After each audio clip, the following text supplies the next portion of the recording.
წვიმა დაიწყო. მაიამიში არის ვეძახი ქართულ ტემპერამენტს ამავე. ამ ყველაფერს დაჭირდა 6 წელი, გეგმარება მომხდარიყო და შემდეგ ამ ყველაფერს აგება. საქართველოში კიდე უკეთეს ვიზეთ. მხოლოდ ამას საკში გავიაზრე, რამდენად ქართულია ჩემი მენტალიტეტი და რამდენად მიყვარს ჩემი ქვეყანა. მე არა ვარ ტიპიური პროფესორი, იმიტომ რომ ჩემი საქმიანობის 80% არის მიმართული პროკურატურის რეფორმისადმი. მუშაობ უკვე 20 შტატში ამერიკაში. გამოვიგონე ქუთაისის საოლქო პროკურატურა. ესეთი რა თქმა უნდა მსახიობები არ არიან რეალური პროკურორები, მაგრამ მსჯელობენ თუ როგორ განიხილავენ მაგალითად სტატისტიკას. მართლმსაჯულების სისტემა ვერ იარსებებს ლეგიტიმაციის და ხალხის ნდობის გარეშე. კონსტიტუციის მთავარი ფუნქცია არის სწორედ ეს, დაიცვას უმცირესობები იმ გადაწყვეტილებებისგან, რომელსაც უმრავლესობა იღებს. მე არ მეგონა 10 წლის წინ რო გეკითხათ ჩემთვის, თუ ასე მიყვარდა ჩემი ქვეყანა და ასე მიყვარდა ჩემი ენა და ამდენად მომინდებოდა საქართველოში ცხოვრება და ამ ისტორიულ ბრძოლაში რაღაც პატარა წვლილი შეტანა. მარკო რუბიოს რომ ადამიანი პირადად იცნობს, ესეთი ქართველები ბევრი არ გვყავს. სახელმწიფო, რომელსაც რეალურად აქვს გააზრებული, რომ დასავლეთში მცხოვრები ქართველები არიან ამ ქვეყნისთვის უმნიშვნელოვანესი რესურსი, გულისხმობს საქართველოს, უნდა ნადირობდეს, უნდა პროექტები იწორებოდეს, რა შეიძლება შევთავაზოთ ჩვენ აი აქ მცხოვრებ ადამიანს. არ ამგონია ემიგრაციის ჩართულობის გარეშე ჩვენ შევძლებთ საქართველოს დაუბრუნოთ ევროპულ, დასავლურ, დემოკრატიულ ფასეულობებს და განვითარების გზას. ჩემი პატრა ყვავილი ხარ შენ?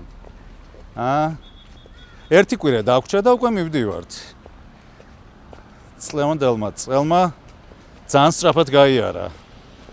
არ ვიცი რატომღაც ალბათ ასაკის გამოა თუ რის გამოა ყოველი ახალი წელი სასწავლო წელი განსაკუთრებით სულ უფრო და უფრო სწრაფად მთავრდება.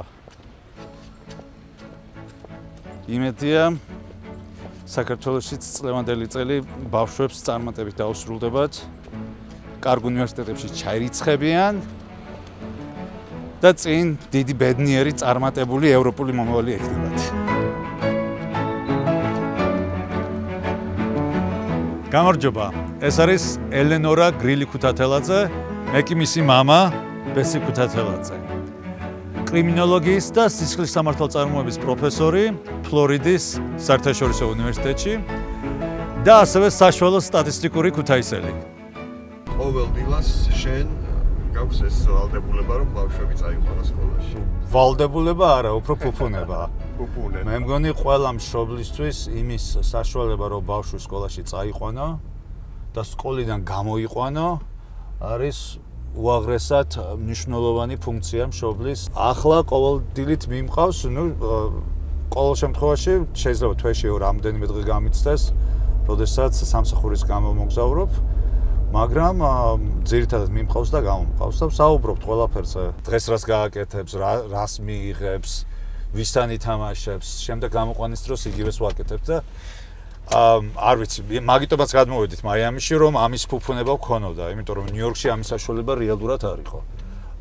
სახლში მორბოდი 8 საათზე იძინებდნენ ესენი და გულამოვარდნილი მოვდიოდი, რომ მენახა სანამ დაიძინებდნენ.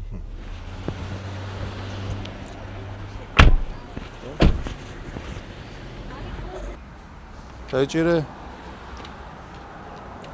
დაიჭირე? This one. ოკეი, წავედით.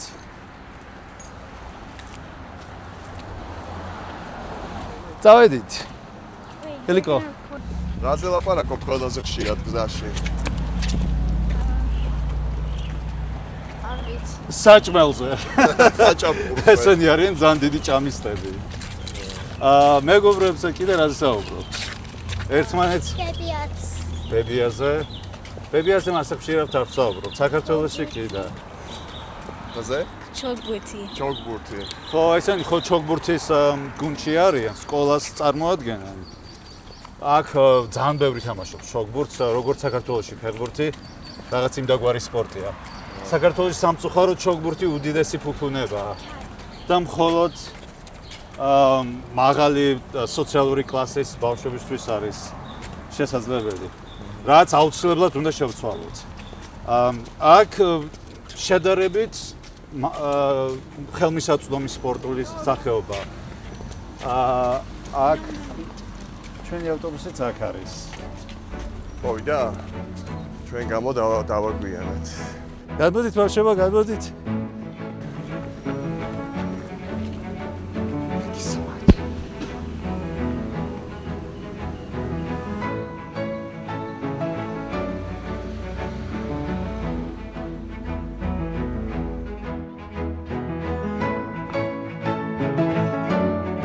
კარგად დავშედო.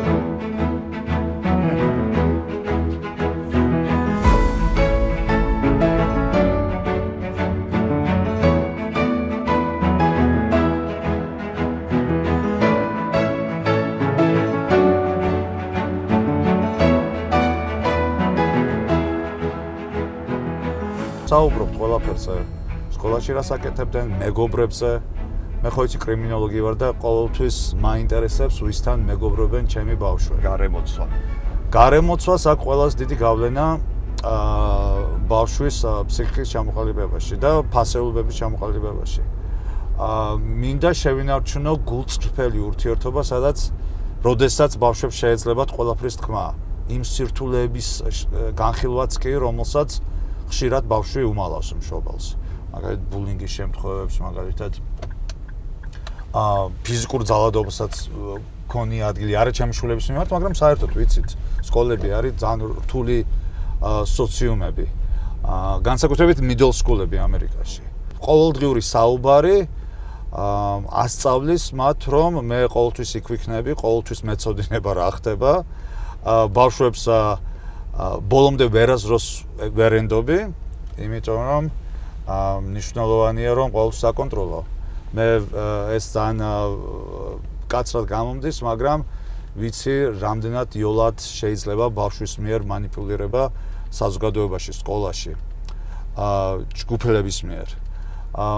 მაგრამ ამიდან ახლა დიდ ტრაგედიას არ ვქნით, უბრალოდ საუბრობთ და ვცდილობთ პრობლემების მოგვარების გზები გამოვნახოთ, თუ იმასთან უკმაყოფილება აქვს, მაგალითად, ვასწავლეთ თუ როგორ შეიძლება ეს პრობლემა თავად მოაგვაროს, ვიდრე მასწავლებელს ჩართავს თუ მე ჩამთავს.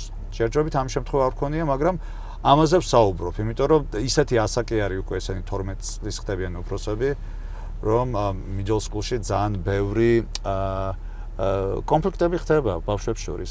ჰორმონული განვითარების ის ეტაპია, სადაც ბავშვები ერთმანეთს დასცინიან და ჯერ ფსიქოლოგიურად ჩამოყალიბებულნი არ არიან და ძალიან იოლია მათი დაშინება, შერცხვენა. ამიტომაც ამისთვის ვემზადებით ამ გზის განმავლობაში, წასვლისას და გამოსვლისას. მესო ყველა დეტალი ამ სახლში შენი შექმნილია ჭიშკრის დიზაინის ჩათვლით. კი ბატონო. ობობას ქსელია ფაქტიურად. რა არის მე გაჩვენებ შიგნით ესკიზს, რომელიც მე რამდენიმე ესკიზზე ვიმუშავე, ადრე ვხატავდი კიდევაც. ხო და ეს ერთ-ერთი ესკიზის მიხედვით ჩემ არქიტექტორმა შექმნა შემდეგ კომპიუტერულად და ასეთი ჩემი აზრით ძალიან ლამაზი ჭიშკარი გაკეთდა. სხვადასხვა ეს თემა, ამ გულის თემას სახშიც ხშირად შეამჩნევ. ფანჯრის ფორმა, აივნის ფორმა, ბუხრის ფორმა, კარის ფორმა. მეორდება. და ეს მეორდება, ხო ეს გამეორება არის ძალიან კარგი რამ.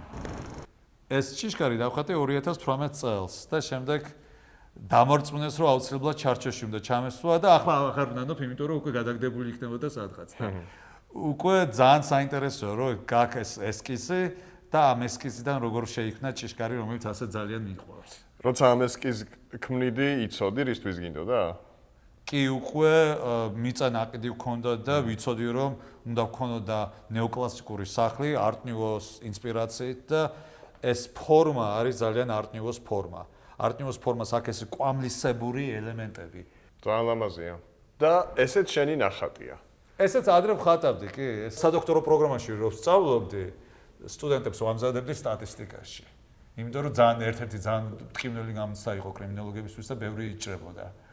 ხო და იქიდან დავაგროვებ ჩემი პირველი სამოგზაურო თანხა, წავედი და მონმარტზე დავხატე. ეს კაფე ახლა ძალიან ცნობილია, საკმაოდ დიდი კლიშე გახდა, მაგრამ მაშინ პარიზი უფრო ფრანგული იყო, უფრო ნაკლებად ტურისტული იყო. და ის მერე კიდე ასე აქ, რა ვიცი, ეს ჩარჩო ზედმეტად პოპეზურია მისთვის. მაგრამ არტ-ნიუს ელემენტი უნდა შემომეტანა. ძალიან მრავალფეროვანი ინტერესები და ნიჭი გაქვს და მხატვრობა შენთვის იყო როგორ თქვა passion ნება ხო რაღაცნაირად შენ გინდოდა რომ ამაში გეპოვა შენი მომავალი როგორ მხატვრობა უფრო ნაკლებად მე აი ნახატებსაც რო დავაკვირდი არის სულ არქიტექტურული მონუმენტური მხატვრობა. მე არქიტექტურის უფრო დიდი ფანატი ვარ. ალბათ არჩევანი რომ მქონოდა ჩავაბარებდი არქიტექტურის ფაკულტეტზე აკადემიაში და არა იურიდიულ ფაკულტეტზე. მაგრამ ესეც იყო კანონზომიერება იმის გააზრება, რომ საშუალო არქიტექტორი არავის უნდა, საშუალო იურისტი კი ოჯახს არჩენს. ეს ვინ გირჩია? მამაჩემმა. სწორი რჩევა იყო.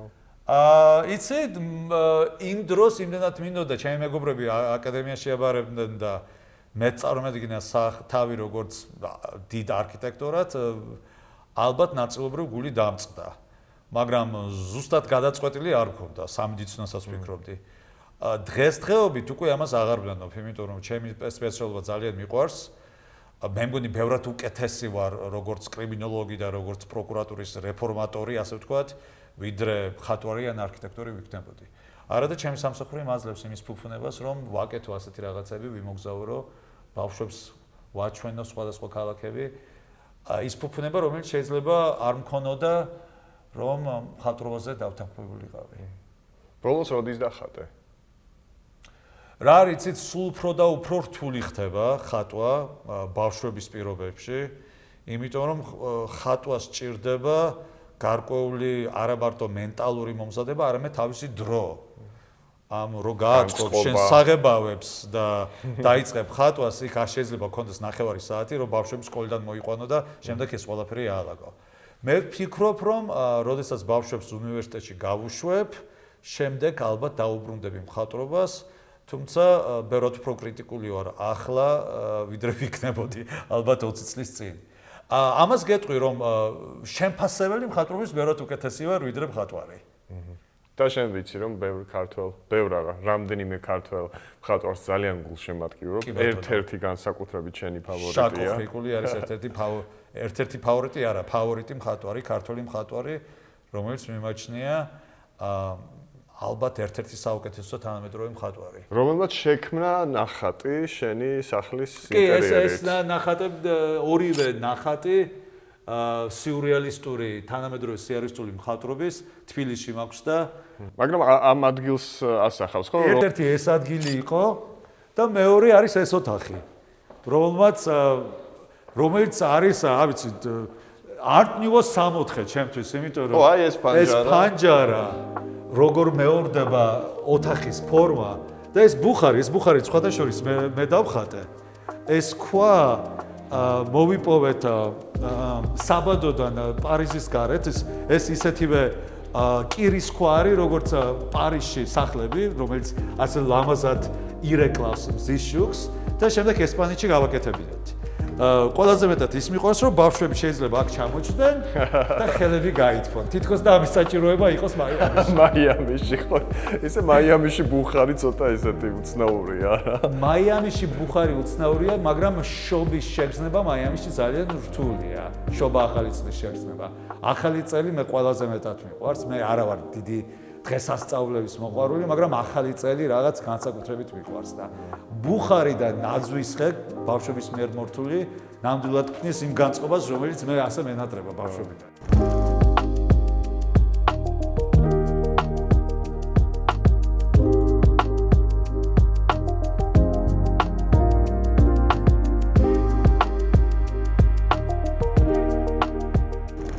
ძირითადად მაქვს ბელგიური და ფრანგული არტ-ნიუო, გვაქვს კატალონური მოდერნისტული ავეჯიც, აი მაგალითად ეს მაგიდა არის მოდერნისტული სტილი. არტ-ნიუო სხვადასხვა ქვეყანაში ეწოდებოდა სხვადასხვა ტერმინი. მაგალითად, გერმანიაში არტ-ნიუოს პერიოდის მაგვარი იყო იუგენ სტილი, ახალი სტილი, იტალიაში ლიბერტე, ავსტრიაში სასეშენიზმი, ესპანეთში იყო მოდერნისტული. ულამაზესია ბესო. ძალიან ლამაზია ქავრობა. საქართველოში კიდე უკეთეს ვიზამთ.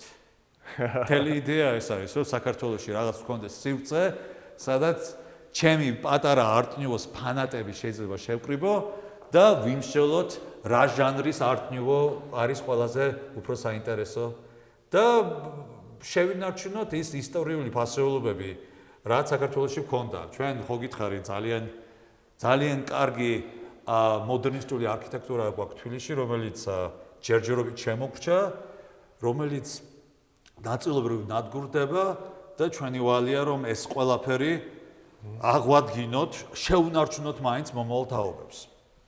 ჩვენი თამარ მეფე და რუსთაველი ძალიან მიყვარს სხვათა შორის ეს არ ვიცი საიდან გამიჩნდა ეს ბარათი არის ვფიქრობ, მაგრამ ძალიან ლამაზია.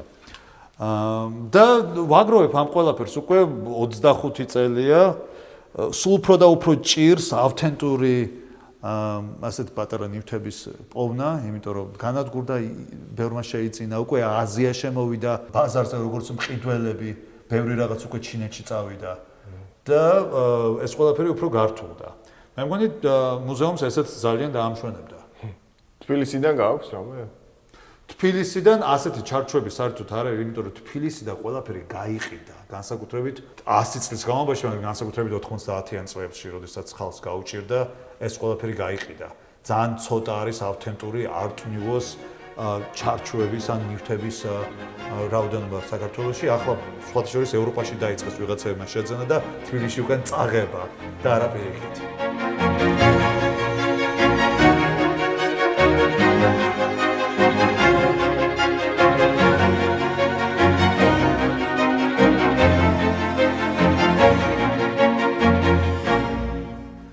მან დაიწყო მაიამიში არის ვეძახი ქართულ ტემპერამენტს ამავდროულად. შეიძლება იმავდროულად წვიმდეს, მზეც იყოს, ქარიც იყოს და შვენიერი სილამაზეც გარშემო. როგორც ქართველებს შეგვიძლია კომპლექსური ემოციების ერთდროულად ჩვენება, ზუსტად ისეთივე ამინდია და ამიტომაც შევერწყვი. არ გაგიჭირდა აქაურობასთან შეგუება. თბილისში რა არის ყველაზე მეტად რაც შენი კომფორტის ზონაა? ჩემთვის ქვეყანა მაინც არის ხალხი. ხალხი, მე მიყვარს ქართველებთან ყოფნა, მხოლოდ ამას სახში გავიაზრე, რამდენად ქართულია ჩემი მენტალიტეტი და რამდენად მიყვარს ჩემი ქვეყანა და ქართული მუსიკა, ქართული ენა. სხვათა შორის მე რუსულ სკოლაში ვსწავლობდი ქუთაისში 7 წელი და შემდეგ მთელი ცხოვრება ლამის ემიგრაციაში მიწევს ცხოვრება. ქართულის ნორმალურად შესწავლის ფუფუნება არასდროს არ მქონია. ახლა ვაპირებ საქართველოში რომ გადავალ, კარგი რეპეტიტორი უნდა ავიყვანო, ისეთი რაღაც ტრადიციული, მკაცრი, ხო და ქართულად ენაც გამამართიოს და წერაც. ხო, გლენსაც აქვს მოკლედ ეს იდეა, რომ ქართული უნდა ისწავლოს საქართველოში. რა თქმა უნდა, მაგრამ მაინც პრიორიტეტი არის ბავშვები ამ შემთხვევაში. ბავშვებმა თუ ახლა ენა არ გამართეს, რთული არის მოგვიანებით ენის კარგად სწავლა.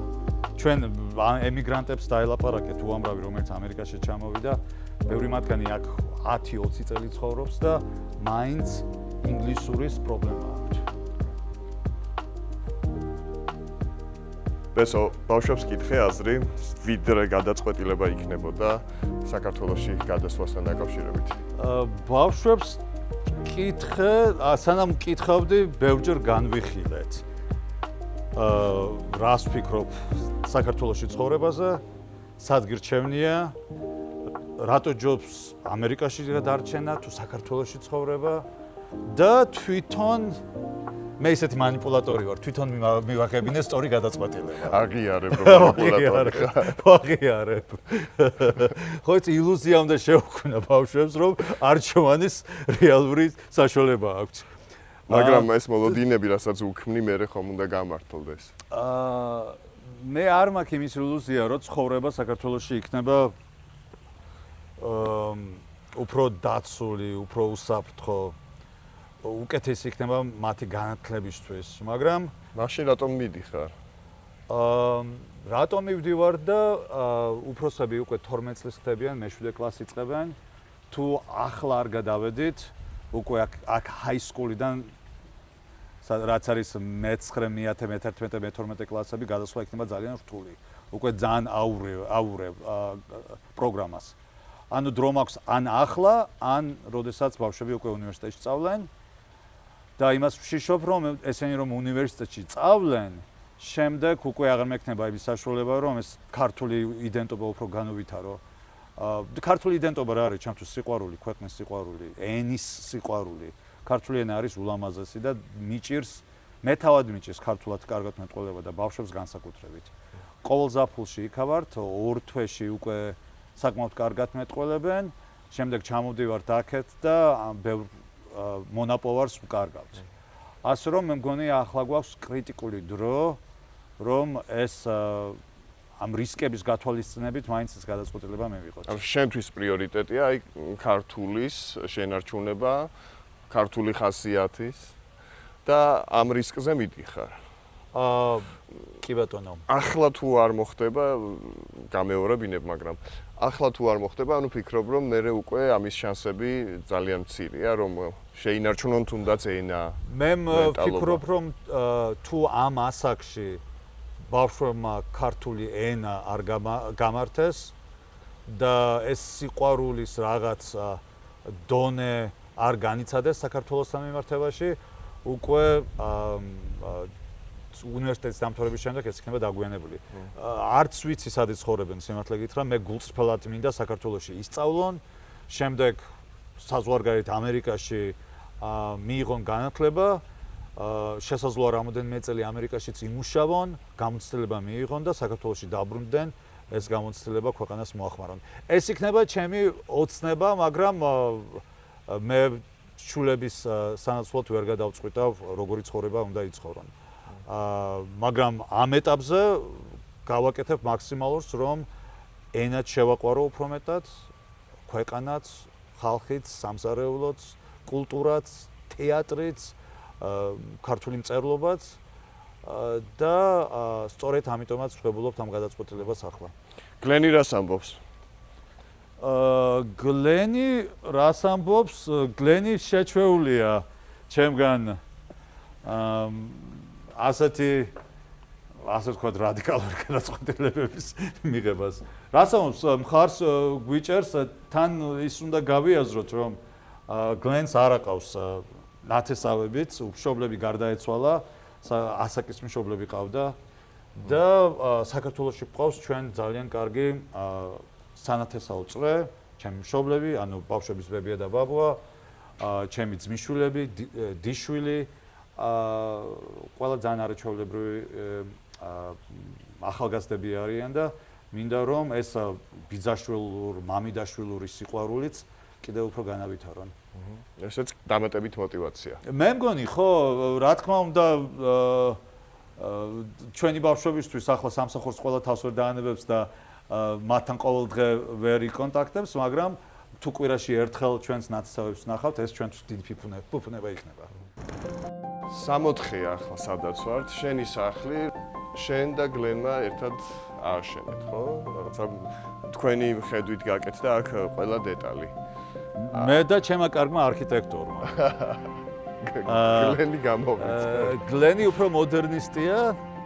მე ნეოკლასიკური არქიტექტურა მომწონს და art nouveau-ს უდიდესი ფანატი ვარ. ვიძახი თუ რამე რეალური სპეციალობა მაქვს და ცოდნა მაქვს, ეს არის art nouveau-ს არქიტექტურა, განსაკუთრებით ბელგიური, ფრანგული art nouveau. ანუ შენ ხარ ამ ყველაფრის ავტორი. არქიტექტორთან ავტორი, რა თქმა უნდა, კი. მე ვარ და ამ ყველაფერს დაჭირდა 6 წელი, მიწა რომ გვეპოვა ამ ზომის, შემდეგ გეგმარება მომხდარიყო, ესთეტიკა ყოფილიყო ავთენტური და შემდეგ ამ ყველაფერს აგება. არ გიჭირს ამასთან გამომშვიდობება?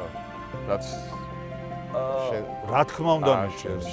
რა თქმა უნდა მიჭირს, მაგრამ ჩემი ოცნება, ბევრი ოცნება მაქვს და ერთ-ერთი ოცნება არის საქართველოში გავხსნა მუზეუმი, art nouveau, მოდერნიზმის მუზეუმი. საქართველოში გვაქვს art nouveau-ს არქიტექტურის ძალიან კარგი ნიმუშები, ბევრი მათგანი ნადგურდება, ბევრი რესტავრირება ხდება, ზოგჯერ ხარისხიანად, ზოგჯერ უხარისხოდ, სხვათა შორის ძალიან ხშირად უხარისხოდ. თითქოს და ფიქრობ, რომ სჯობს ხელი არ მოკიდო, ვიდრე უხარისხოდ რესტავრირება გავუკეთო. ხო და იმედი მაქვს, რომ რომელიღაც art nouveau შენობის ხარისხენად რესტავრირებას მოვახდენ ჩემს თბილისში მეგობრებთან ერთად, რომლებიც მართლა სპეციალისტები არიან რესტავრაციის, არქიტექტურის, მათი კომპეტენციის მეშვეობით და მუზეუმს გავხსნით. თბილისის Art Nouveau მუზეუმ, სადაც გვექნება სხვადასხვა ავეჯის ექსპოზიცია, სხვადასხვა დეკორატიული ხელოვნების ექსპონატები, მაგრამ რა არის საინტერესო Art Nouveau-ში, ქართველები ამას ძალიან კარგად გამიკებენ. Art Nouveau არ არის მხოლოდ ხელოვნების რაღაც დარგი.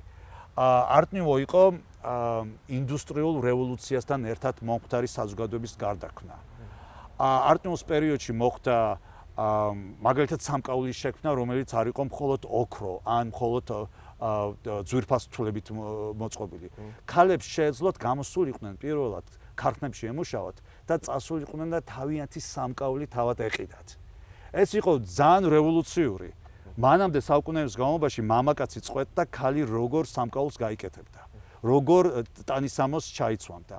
ეს მოხდა მე-19 საუკუნის ბოლოს, მე-20 საუკუნის დასაწყისში, სადაც ქალებმა გადაწყვიტეს, მე შეიძლება დიდი თანხა არ მაქვს, მაგრამ მე წავალ და ჩემი გემოვნებით შევიძენ, რაც მე მინდა და ჩავიცვამ, როგორც მე მინდა. ეს იყო რევოლუციური მოვლენა იმ პერიოდში. ჩვენ ახლა Art Nouveau-ზე ვსაუბრობთ როგორც არქიტექტურულ ესთეტიკურ მხარეზე, მაგრამ ამას აქვს ძალიან დიდი საზოგადოების განვითარების თვალსაზრისით ძალიან დიდი როლი. ამ შინაარსმა დაგაინტერესა. რა თქმა უნდა, მე ორი სიმბოლური პრინციპული საკითხი. აბსოლუტურად. მე მიმაჩნია თავი ფემინისტად, მე მყავს ორი არაჩვეულებრივი ქალიშვილი, მინდა იყვნენ ძლიერები. ჩვენ ვართ თამარის ქვეყანა, სადაც ქალს შეუძლია ყველაფრის გაკეთება, ალბათ უკეთესად ვიდრე მამაკაცს. ამ მენტალიტეტებს ვზდივ ჩემ ქალიშვილებს. ხო, ისტორიაში გვაქვს ამის ნამდვილად ძალიან ცხადი და ძლიერი მაგალითი.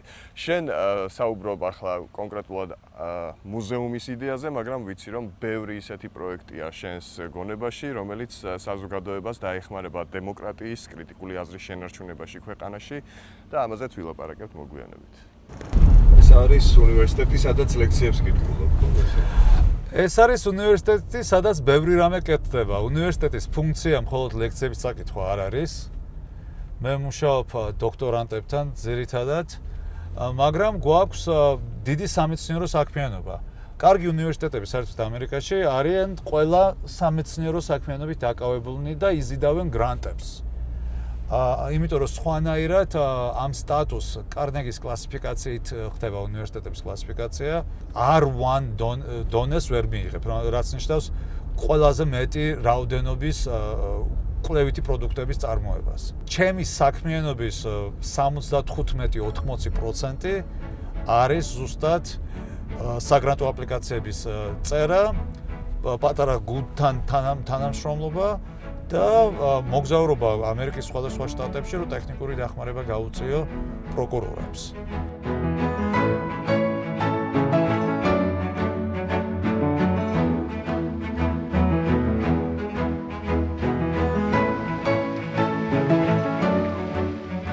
ჩვენ ვართ ფლორიდის საერთაშორისო უნივერსიტეტში, მაიამიში, ფლორიდაში, სადაც უკვე 10 წელია ვარ პროფესორი სისხლის სამართლის წარმოების და კრიმინოლოგიის.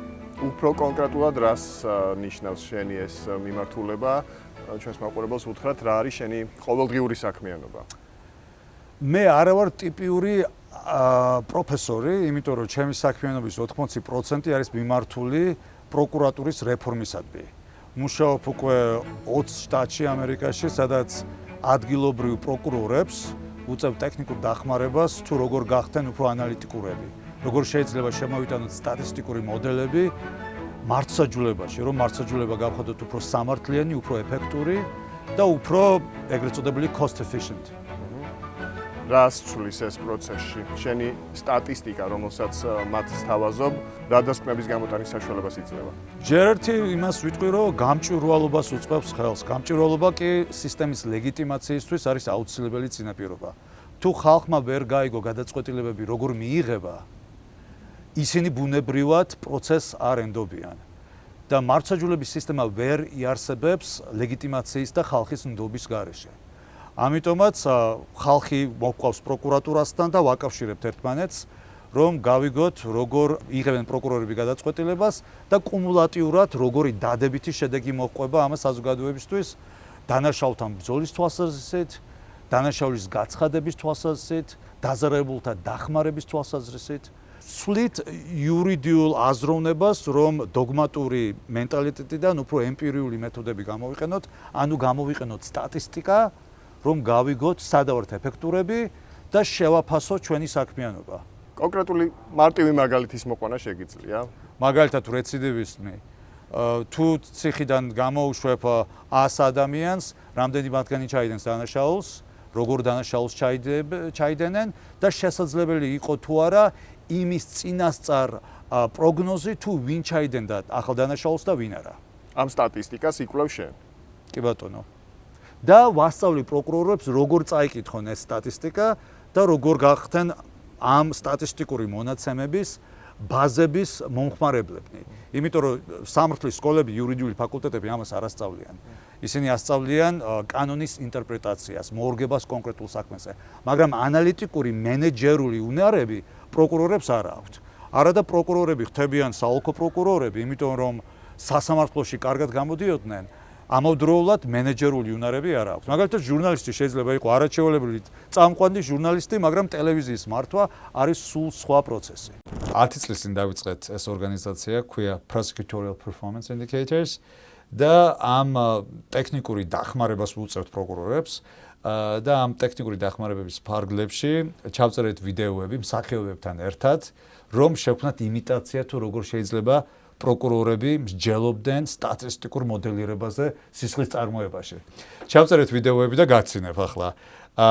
ერთ-ერთ ვიდეოში გვჭირდებოდა რომელიმე იმიტაცია რომელიმე საპროკურორო ოფისის და მე გამოვიგონე ქუთაისის საოლქო პროკურატურა.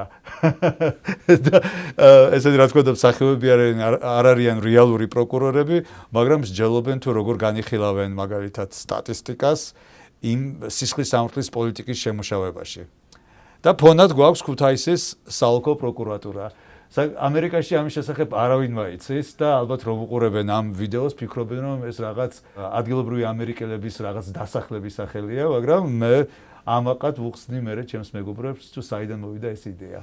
ქუთაისის ცნობადობის გაზრდაში შენი წვლილი ასე შეიტანე.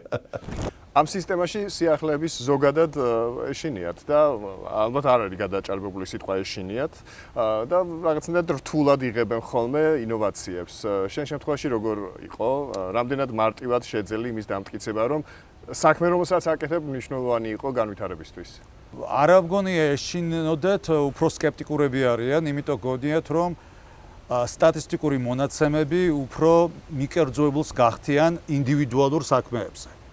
პროკურორებს უნდათ რომ განიხილონ კონკრეტული საქმე, კონკრეტული მოწმეები, კონკრეტული დაზარალებულები და მიიღონ გადაწყვეტილება ინდივიდუალურ საქმეზე. მაგრამ ასე მიდგომით არ ნიშნავს რომ საზოგადოებისთვის მაქსიმალურად დადებითი შედეგი გაქვს. იგივე რო ავიღოთ მაგალითად წარმოიდგინეთ წინა ფრონტზე ვართ, ომში ვართ და თქვენ ხართ ექიმი.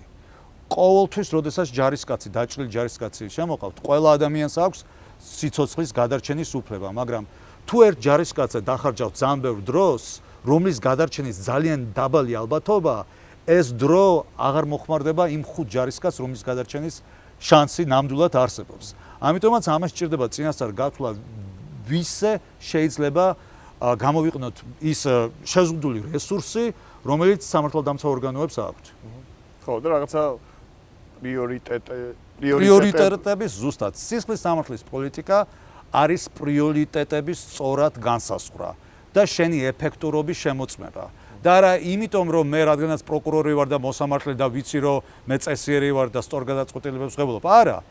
რა შედეგი დგება იმ საზოგადოებისთვის, რომელსაც მე ვემსახურები. აი ეს უნდა იყოს ამოსავალი წერტილი. ახლა გისმენ და ვაანალიზებს უფრო მეტად როგორ ჭირდება საქართველოს ამ სისტემას ნორმალურ ვითარებაში შენი ცოდნის გამოყენება, შენი უნარების გაზიარება. შენ ბრუნდები საქართველოში. რა გეგმები გაქვს?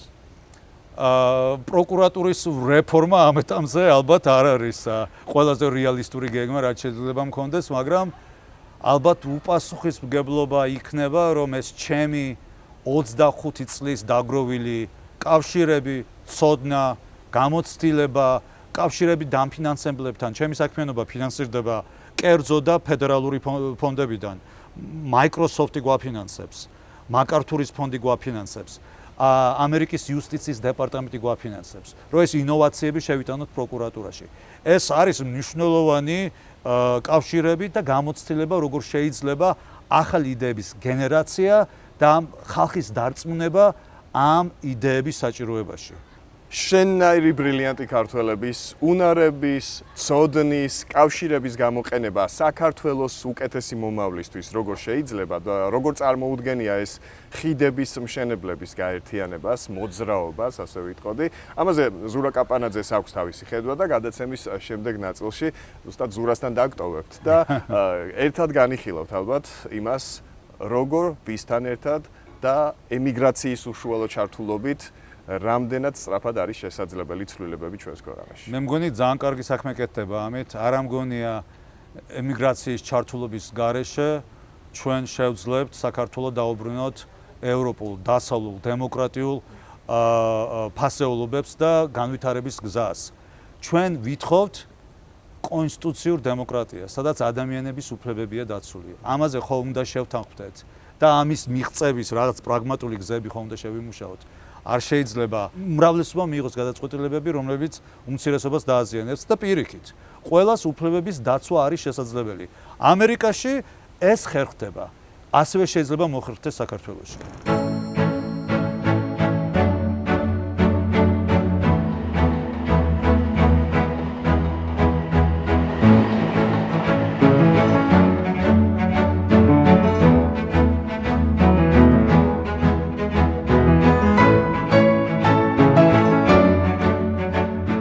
ძალიან კარგია რომ ჩამოდით. ძალიან გამიხარდა გაცნობა. პირიქით, გურამს დიდი მადლობა ამისთვის. მადლობა. ხო, რაღაცა უჩვეულო პროცესში ვართ. დავდივართ საუბრობ და თან ვიცით რომ გვიღებენ, ხო? კამერებს არა ვარ მე შეჩვეული, სიმართლე გითხრა, მაგრამ ხო, თან ვერ ვითამაშებთ რომ ვითომ არ ვიცით რომ გვიღებენ და რაღაცეები რა. მაგრამ აი იმისი განმარტება თუ რატო ვაკეთებთ ამას, ვფიქრობ რომ სწორი იქნება რა. ის თემა, რაზეც ჩვენ გუშინ დღეს ვისაუბრეთ, რაზეც მანამდე გვისაუბრია ტელეფონით, ვფიქრობ რომ 100,000-ობით ემიგრანტის დიასპორაში მცხოვრები ადამიანის საფიქრალი და სატკივარია და ამ პროექტის ფარგლებში, რასაც ჩვენ ვაკეთებთ, ზუსტად ესეთი ადამიანების გაცნობა გვინდა, ვისაც აქვს მსგავსი გამოწვევები, ხო?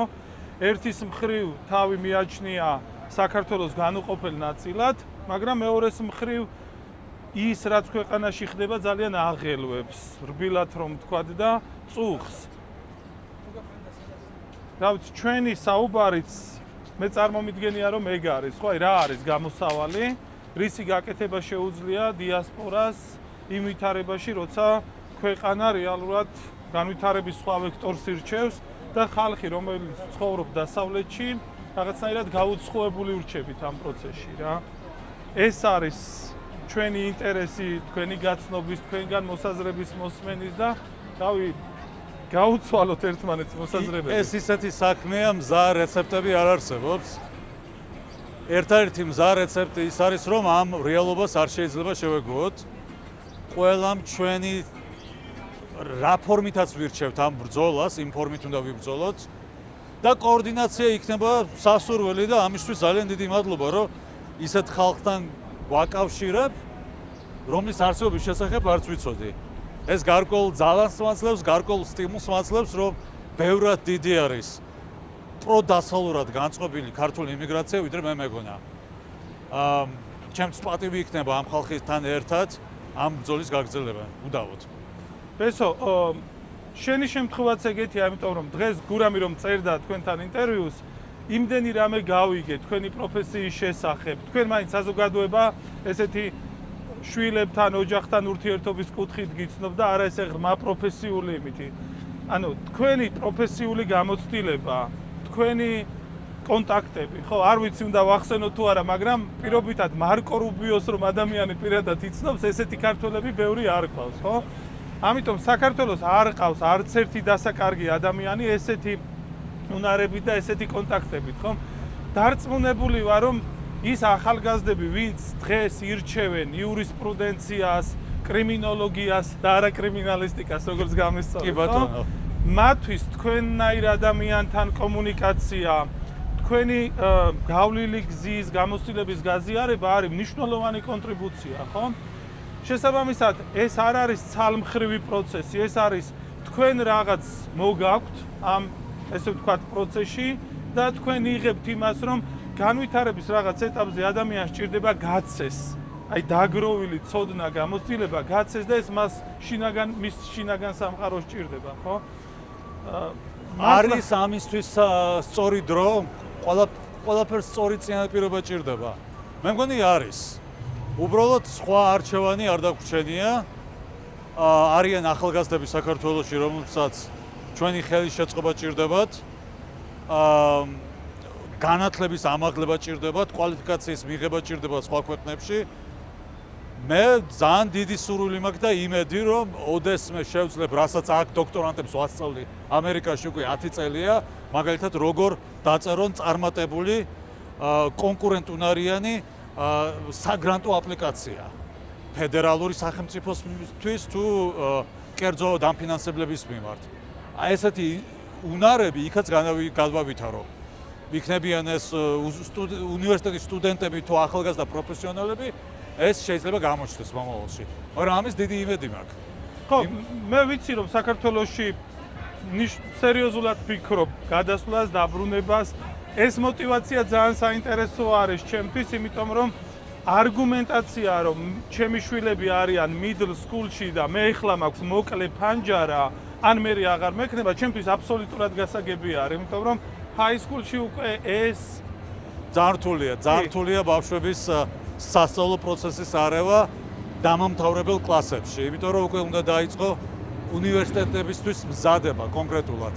ახლა მაქვს 2 წელი დარჩენილი, ძალიან ეს მოხდება და ამ 2 წელში იმედი მაქვს, რომ ისინი ქართულსაც გამართავენ, ქართულ იდენტობასაც გააძლიერებენ, ქართულად მშვენივრად ესმით ყველაფერი, საფხულობით იქვა ვართ, მაგრამ რა თქმა უნდა ქართული კარგად არიციან, არც კარგად არ ვიცი, ცხოვრებამ ისეთი ბედი მიბოცა, რომ თითქმის მთელი ცხოვრება იმიგრანტი ვარ. და მანამდეც რუსულ სკოლაში ვსწავლობდი ბავშვობაში და რატომღაც ასე გამოვიდა. ძალიან მინდა ეს ჩემი შვილებისთვის, მე არ მეგონა 10 წლის წინ რო გეკითხათ ჩემთვის ზურაბ, თუ ასე მიყვარდა ჩემი ქვეყანა და ასე მიყვარდა ჩემი ენა და ამდენად მომინდებოდა საქართველოში ცხოვრება და ამ ისტორიულ ბრძოლაში რაღაც პატარა წვლის შეტანა. მე ეს მაუცებს და ამას ვაკეთებ საკუთარი თავისთვის, საკუთარი შვილებისთვის. არავის ამას არ ვამადლებ ყოველ შემთხვევაში. კი, აბსოლუტურად. მე ზუსტად მესმის თქვენი мотиваცია და მათ შორის შვილებთან დაკავშირებული ამბები, ხო? აი, ჩვენი პირველი ისეთი აქტიური კომუნიკაცია დაიწყო მაშინ, როცა თქვენ გაიგეთ ჩვენი ბანაკის შესახებ, აღმოაჩინეს საქართველოს და თქვი რომ მე ნდომებოდა რომ ჩემი შვილები აქ სამოსულიყვნენ. ანუ შარშან რომ ეს გავაკეთეთ, ჩემთვის мотиваცია იყო ჩემი შვილები. რომ აი როცა ისინი მხოლოდ მცირე ხნით ჩადიან საქართველოში, მაკლია რომ ისინი არ იცნობენ საქართველოს.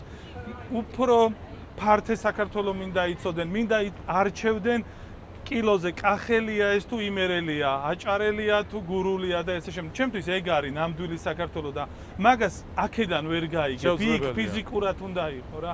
ძალიან გაგვიხარდება თუ თქვენი შვილები იქნებიან წელს ამ პროცესის ნაწილი და გამიხარდება და ბედნიერი ვიქნები თუ ისინი საქართველოს ამის მერე შეიყვარებენ და ჩათვლიან რომ ვაუ რა მაგარი საქართველო გქონია, რა მაგარი სამშობლო გქონია. ჩვენ შარშან მქონდა ეგეთი შემთხვევები, სრემლები წამოუვიდათ. გულწრფელად გითხრა, ამდენი რეგიონი საქართველოში მეც არ მაქვს ნანახი და მეს მშურს ამ გამოცდილების. ბავშვებს განსაკუთრებით აინტერესებს ვინ იქნებიან მასწავლებლები და სხვა ბავშვების ისტორიები აინტერესებთ. ძალიან აინტერესებთ იმ ბავშვების ცხოვრება, რომლებიც ამერიკაში დაიბადნენ, ან ჩამოვიდნენ ადრეულ ასაკში და ახლა საქართველოში ჩადიან, ნათესავებთან ამ ახლო კავშირებს ამყარებენ, ენას სწავლობენ, კულტურას ეცნობიან, სამზარეულოს გემოს უგებენ. ეს ძალიან აინტერესებთ და მეკითხებიან. პირველი კითხვა ეს მკითხეს, თუ სხვები ვინ იქნებიან ამ ბანაკში, რა ასაკის ბავშვები, საიდან, რამდენად კარგად იციან ქართული და თუ თამაშობენ ჩოგბურთს.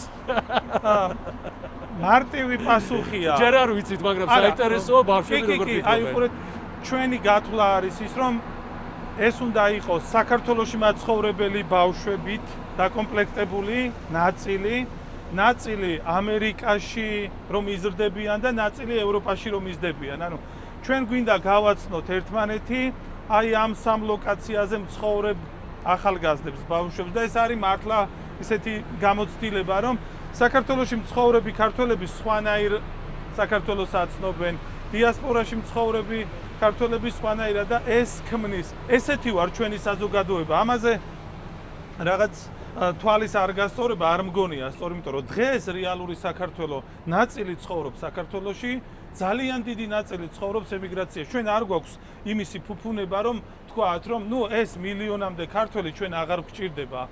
რა, ჩვენ საუბრობთ 25%-ზე. ჩვენ ხო არ ვართ ჩინეთი, ჩვენ ხო არ ვართ ინდოეთი, რომ მილიონი აქეთ და იქით ჩვენთვის არ იყოს, ხო ფაქტია. და ძალიან იმედი მაქვს, რომ ამ ხალხის უმრავლესობა მაინც გარკვეული პერიოდის შემდეგ დააგროვებს რაღაც ცოდნას, რესურსს, თუ ფინანსურ რესურსს და დაიწყებს საქართველოში დაბრუნებაზე ფიქრს.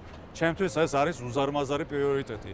ყოველთვის საუბრობდით ახალ სამინისტროზე, ახალ სახელმწიფო უწყებებზე და მე ვფიქრობ, თუ რაიმე სამინისტრო გჭირდება, არის ემიგრანტებთან მუშაობის სამინისტრო, რომელიც შექმნის ეკონომიკურ სხვადასხვა ინცენტივებს, რომ ემიგრანტები საქართველოში დაბრუნდნენ და იქ სამუშაო ადგილები შეოქმნან სხვა ემიგრანტებს, ან საქართველოში მყოფ უმუშევარ ადამიანებს, ან საქართველოში მყოფ პროფესიონალებს და უკეთეს სამსახურებში დაასაქმნეს. მე მგონი ემიგრანტებს ამის უნარი ნამდვილად აქვთ. შექმნათ ახალი სამუშაო ადგილები, რომლებიც ეკნობიან იმ ინოვაციებზე, რომლებსაც ჩვენ ვავითარებთ ამერიკაში, ევროპაში, ხელოვნური ინტელექტი იქნება სხვა სტატისტიკური მოდელირება, ახალი მეცნიერული კვლევები, სამედიცინო ექსპერიმენტები, ეს ყველაფერი აუცილებლად გჭირდება. არ შეიძლება ვიყოთ მხოლოდ ტურიზმზე დამყარებული ქვეყანა, თუმცა ეს ჩვენი იდენტობის ნაწილია და ამასაც ხელი უნდა შეუწყოთ.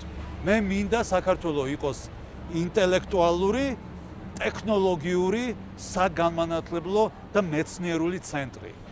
აი როგორც, რა ვიცი, პატარა შვეიცარია კავკასიაში და ჩვენი გეოგრაფიული მდგომარეობა და ადამიანების ბუნებრივი ინტელექტი მე მგონი ხელს გვიწყობს. კი ბატონო, იცით რა არის, აი წეგან თქვით რომ ვაკეთებთ ისეთ რაღაცას, რასაც ანალოგია არ აქვს. როცა რაღაცა ისეთ საკეთებ, რომელსაც ანალოგია არ აქვს, ძალიან რთულია რომ არ დაიკარგო და ამისთვის ჩვენ გვაქვს მეტნაკლებად მსგავსი ორი პროექტი. ეს არის ესტონური მიდგომა და ეს არის ებრაული მიდგომა. მაგრამ ამ ორივე პროექტს აერთიანებს ერთი რაღაც.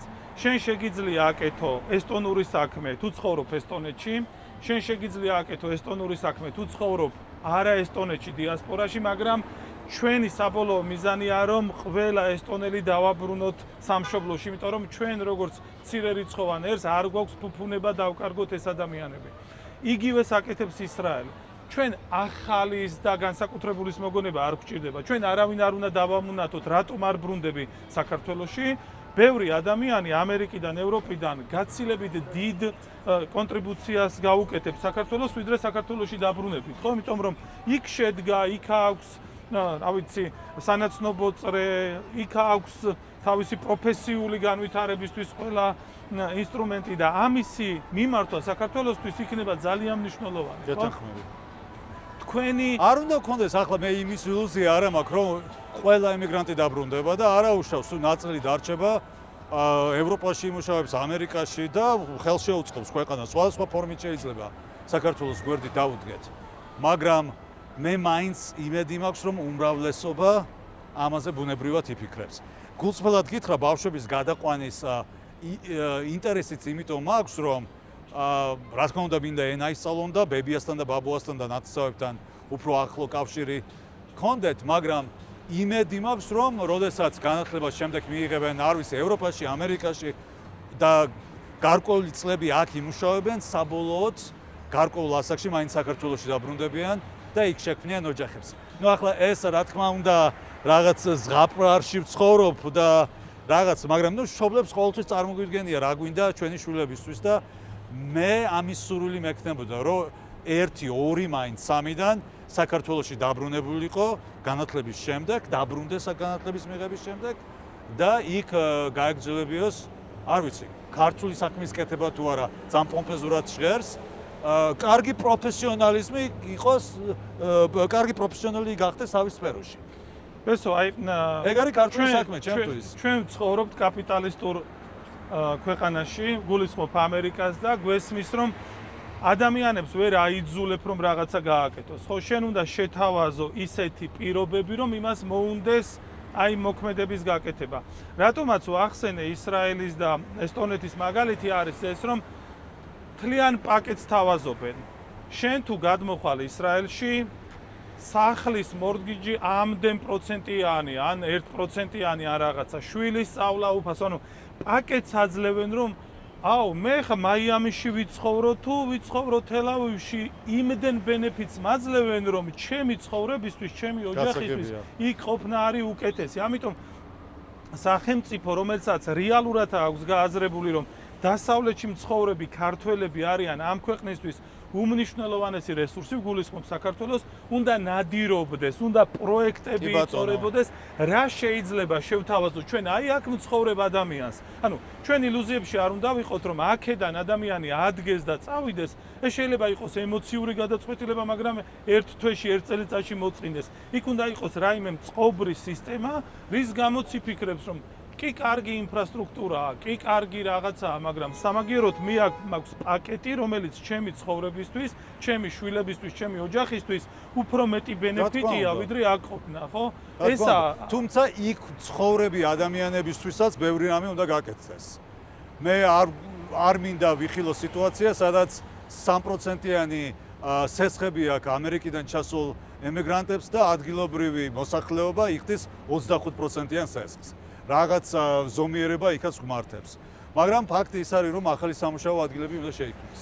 ყველასთვის, აქედან ჩასული ხალხისთვის და იქ მცხოვრები ადამიანებისთვის. თუ ვიღაცას კვალიფიკაცია აკლია, უნდა მოხდეს ამ ხალხის გადამზადება. ეს პროცესი დაწყებულია ამერიკაში, ხელოვნური ინტელექტის განვითარებასთან ერთად სულ ახალი სამუშაო ადგილები იქნება, ბევრი პროფესია აქტუალურობა საერთოდ აკარგავს. ამისთვის უნდა ვემზადებოდეთ საქართველოშიც. თუ არ გვინდა რომ ჩამოვჭეთ. კი ბატონო, ნუ ეს იმდენად დიდი და ამოუწურავი თემაა, ჩვენ რამოდენიმე დღე რო ვისაუბრობთ, ვერ ამოუწურავთ ამ თემას. უბრალოდ ძალიან გული მწყდება, რომ არ იქნებით 30 მაისს პრინსტონში, სადაც ჩვენ ველოდებით აი ესეთ ბრილიანტ ქართველებს და ჩვენ გვიხარია და ძალიან ემოციურია ამ პროცესის ნახვა, როცა ეს ადამიანები, ვინც ან ერთმანეთს არ იცნობდნენ და საერთო ღირებულებები ჰქონდათ, ან ერთმანეთს სოციალური ქსელებიდან იცნობდნენ, ერთმანეთს ხვდებიან და იწყებენ რაღაც საერთო პროექტებზე მუშაობას რა. ჩვენი პოზიციონირება, რომ ჩვენ ვართ ქართული დიასპორული დავოსის ფორუმი, მოედანი, პლატფორმა, სადაც ადამიანები ხვდებიან და იწყებენ რაღაც პროექტებზე მუშაობას, რაც საბოლოო ჯამში საქართველოს გაძლიერებისკენაა მიმართული, ნამდვილად ძალიან ემოციური და საამაყო და ხო, და მიხარია, რომ ამ პროცესში გვაქვს თქვენაირი ადამიანების მხარდაჭერა და იმედი მაქვს, რომ შემდეგ ჯერზე აუცილებლად იქნებით ფიზიკურადაც. დიდი მადლობა და პატივია. მადლობა.